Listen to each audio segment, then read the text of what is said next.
मान्यवर, भारतीय रेलवे के बारे में ये कहा जाता है कि जितनी ऑस्ट्रेलिया देश की आबादी है उतने लोगों को भारत की रेल प्रतिदिन एक स्थान से दूसरे स्थान पे पहुंचाने का काम करती है। इतना बड़ा क्षेत्र है मान्यवर, रेलवे का क्षेत्र। बातें तो बड़ी बड़ी होती है, Vande Bharat train, bullet train. प्रधानमंत्री जी ने कहा था बुलेट ट्रेन चलेगी मुंबई से अहमदाबाद तक। बुलेट ट्रेन चला रहे हैं ये लोग। बुलेट ट्रेन तो छोड़िए, जानवरों की तरह इंसान को रेलवे के अंदर ले जाया जा रहा है, एक जगह से दूसरी जगह तक। शर्म आती है, वो दृश्य देख के शर्म आता है मान्यवर। संसद के बजट सत्र में आम आदमी पार्टी से राज्यसभा सांसद संजय सिंह ने मौजूदा सरकार और रेल मंत्रालय पर जमकर निशाना साधा है। उन्होंने रेलवे मिनिस्ट्री के द्वारा जो गड़बड़ियां की गई हैं उसको उजागर किया और साथ ही साथ उन तमाम घटनाओं का जिक्र किया जो आए दिनों होती रहती हैं। बात करें दिल्ली की, तो दिल्ली में अभी हाल ही में स्टैम्पेड हुआ, भगदड़ मची, लोगों की जानें गई। महाकुंभ में भी ट्रेन को लेकर कितनी ज़्यादा जो है असुविधा देखने को मिली। यात्री जो है वो ट्रेन की खिड़कियां तोड़ कर घुस रहे थे, यात्रा कर रहे थे, जानवरों की तरह जो है वो एक स्थान से दूसरे स्थान तक जा रहे थे। तो इन सब बातों को लेकर राज्यसभा में संजय सिंह ने अपनी बातें रखी और साथ ही साथ उन्होंने सीएजी की उस रिपोर्ट का जिक्र किया है। संजय सिंह ने बजट सत्र के दौरान कई बातें रखी हैं, जिन अहम मुद्दों पर उन्होंने बातचीत की वो हम आप तक पहुंचाते हैं। नमस्कार, मेरा नाम है चांदनी अहमद और आप देख रहे हैं दी खबर जंक्शन। धन्यवाद मान्यवर, आपने इस महत्वपूर्ण विभाग की, रेलवे विभाग की चर्चा पे मुझे बोलने का अवसर दिया। मान्यवर, भारतीय रेलवे के बारे में ये कहा जाता है कि जितनी ऑस्ट्रेलिया देश की आबादी है उतने लोगों को भारत की रेल प्रतिदिन एक स्थान से दूसरे स्थान पे पहुंचाने का काम करती है। इतना बड़ा क्षेत्र है मान्यवर, रेलवे का क्षेत्र।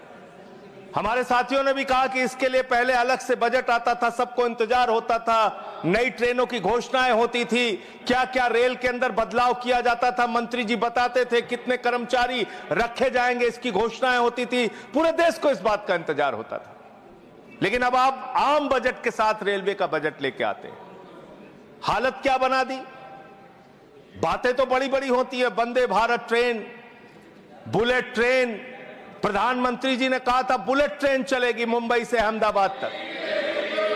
बुलेट ट्रेन चला रहे हैं ये लोग। बुलेट ट्रेन तो छोड़िए, जानवरों की तरह इंसान को रेलवे के अंदर ले जाया जा रहा है, एक जगह से दूसरी जगह तक। शर्म आती है, वो दृश्य देख के शर्म आता है मान्यवर। जब हमने देखा कुंभ के मेले के अंदर ट्रेन के डिब्बों को तोड़ने का दृश्य देखा, एसी डिब्बों को तोड़ के लोग अंदर घुस रहे थे, जानवरों की तरह लोग एक जगह से दूसरी जगह तक जा रहे थे। आम इंसान की जिंदगी में सिर्फ मरना लिखा हुआ है। कभी रेलवे के ट्रैक पे मरना है, कभी एक ट्रैक पे दो ट्रेनें चल रही हैं, टकराना है, एक्सीडेंट में मरना है, तो कभी दिल्ली के अंदर भगदड़ में लोगों की जान चली जाती है। आम इंसान की जिंदगी में मरना लिखा हुआ है। और रेलवे के कर्मचारी, गैंग्समैन मेरे पास आए थे मिलने के लिए। सर, उन लोगों का यह कहना था रेलवे ट्रैक पे काम करते हुए एक्सीडेंट हो जाता है, उसमें भी उनकी जान जाती है। दरअसल संजय सिंह ने सीएजी की रिपोर्ट का हवाला देते हुए रेलवे मंत्रालय में हुई गड़बड़ियों को लेकर बात की है। उन्होंने कहा कि 2604 करोड़ रुपए की गड़बड़ी हुई है। साथ ही साथ उन्होंने एक योजना का भी जिक्र किया जो कि मुंबई से लेकर बांद्रा तक ट्रेन चलाने की बात कर रही थी। उसमें 834 करोड़ रुपए का एक्सपेंडिचर हुआ है, लेकिन अभी तक वो योजना शुरू तक नहीं हुई। सुनिए संजय सिंह। ये हालत हो गई है रेलवे की आज। और रेलवे के बारे में सीएजी की एक बहुत गंभीर रिपोर्ट है। माननीय मंत्री जी यहाँ पे बैठे, और मैं दिल से कहना चाहता हूं, कोई यहां पे बैठे इसलिए नहीं कह रहा हूं, जब ये मंत्री बने पूरे देश को उम्मीद थी कि रेलवे के अंदर क्रांतिकारी बदलाव आएगा। ये उम्मीद थी कि एक तकनीक कि जानकर एक पढ़े लिखे, एक शिक्षित योग्य मंत्री बने हैं देश के अंदर, वो बदलाव लेके आएंगे। लेकिन रोज एक्सीडेंट पे एक्सीडेंट, जितना ट्रेन की पटरी पे ट्रेन नहीं चलती, उससे ज्यादा ट्रेन के बाहर, पटरी के बाहर ट्रेनें चल रही हैं। ये अव्यवस्था का आलम है कि यहां भगदड़ से लोगों की मौत हो गई, मंत्री जी को पता तक नहीं था। इसका मतलब इनके कर्मचारी, इनके अधिकारी इनको बताते भी नहीं कि इतना बड़ा हादसा हो गया। इसी दिल्ली में लोगों की मौत हुई। सर, मैं सीएजी की रिपोर्ट एक आई रेलवे के बारे में, उसके बारे में अपनी बात कह के अपनी बात खत्म करूंगा।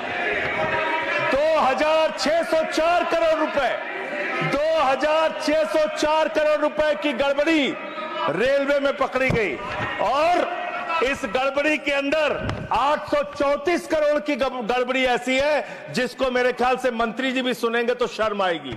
मुंबई से बांद्रा तक एक रेलवे के डेवलपमेंट का प्रोजेक्ट रखा जाता है, उसके लिए लोन लिया जाता है, उस लोन के ऊपर जो कर्ज का ब्याज दिया जाता है वो 834 करोड़ रुपए दिया जाता है, लेकिन वो परियोजना शुरू तक नहीं होती। मान्यवर, यह है अनियमितता का मामला आपके यहां। इसका स्पष्टीकरण दीजिएगा अगर आपको मौका मिले। और अंत में एक बात कह के खत्म करूंगा अपनी बात, क्योंकि समय कम है। मान्यवर, हम लोगों ने एक फिल्म देखी थी बहुत पहले, सारी दुनिया का बोझ हम उठाते हैं, लोग आते हैं, लोग जाते हैं, हम वहीं पे खड़े रह जाते हैं। ये कुलियों के दर्द के बारे में मैं बता रहा हूं। कुलियों के संगठन के लोग मुझसे मिलने के लिए आए थे 3 दिन पहले मान्यवर, और पूरे देश में 19,000 कुली हैं जिनको उस समय की 2009 के अंदर उनके लिए घोषणा की गई थी कि उनके बच्चों को नौकरी दिया जाएगा, उनको गैंग्समैन की नौकरी दिया जाएगा। लेकिन आज उन कुलियों की हालत यह हो गई है कि रेलवे के प्लेटफॉर्म पे ई रिक्शा चलते हैं, रेलवे के प्लेटफॉर्म पे वाहन चलते हैं जिसमें सामान ढोने के लिए यात्रियों को एक प्लेटफॉर्म से दूसरे प्लेटफॉर्म पे पहुंचाने के लिए वहां पे वाहन मौजूद हैं। जाहिर सी बात है पैसेंजर उसका इस्तेमाल करेंगे। इन कुलियों का दर्द कोई सुनने के लिए तैयार नहीं है। मैं आपके माध्यम से माननीय मंत्री जी से अनुरोध करूंगा कि जो लोग वर्षों से लोगों का बोझ उठा रहे हैं, उनके परिवार की चिंता कीजिए, उनकी गरीबी की चिंता कीजिए, और कृपा करके ये 19,000 जो लोग हैं आज बेरोजगारी की कगार पे हैं, उनको कहीं समायोजित करने के लिए या उनके लिए कोई महीने की तनख्वाह की घोषणा, मदद की घोषणा सरकार की ओर से अपनी ओर से कीजिए। और अंत में यही बात कह के अपनी बात को समाप्त करूंगा कि आज पूरे देश को इंतजार है इस बात का कि कब ये दुर्घटनाएं रुकेंगी। पूरे देश को इंतजार है इस बात का कि 3 लाख भर्तियां जो आपने रोक रखी हैं, जिसके कारण आज संवेदनशील जगहों पे एम्प्लॉय नहीं है, कर्मचारी नहीं है, दुर्घटनाएं हो रही हैं, वो कब रुकेंगी। और रेल की पटरियों को ठीक करने का काम, जिस पे आप 180 किलोमीटर 160 किलोमीटर की स्पीड की ट्रेनें चला रहे हैं, वो रेलवे की पटरियां कब ठीक होंगी। मान्यवर, ये सरकारी पटरी से उतर गई है इस सरकार के, और अभी ये संजय सिंह यही नहीं रुके, उन्होंने प्रधानमंत्री नरेंद्र मोदी को लेकर, मौजूदा सरकार को लेकर तीखी आलोचना की। उन्होंने कहा कि प्रधानमंत्री नरेंद्र मोदी कभी संस्कृति मंत्रालय संभाल लेते हैं, कभी रेलवे मंत्रालय संभाल लेते हैं, कभी वो जो है फॉरेन मिनिस्टर खुद बन जाते हैं, और कभी वो संस्कृति मंत्रालय को संभाल लेते हैं, कभी वो संस्कृति मंत्री बन जाते हैं। तो क्या क्या संभाल रहे हैं वो, क्या सारे मिनिस्ट्री वो अकेले खुद संभाल रहे हैं? इस बात पर भी उन्होंने तीखी बहस की, आलोचना की। सुनिए संजय सिंह ने क्या कहा। अरे मोदी जी विदेश मंत्री बन जाते हैं, शिक्षा मंत्री बन जाते हैं, सांस्कृतिक मंत्री बन जाते हैं, विज्ञान मंत्री बन जाते हैं, मोदी जी के अंदर बहुत कला है, खेल मंत्री बन जाते हैं, सारा मंत्रालय अकेले मोदी जी चला रहे हैं। इसलिए इस पे नाराज नहीं होना चाहिए। धन्यवाद।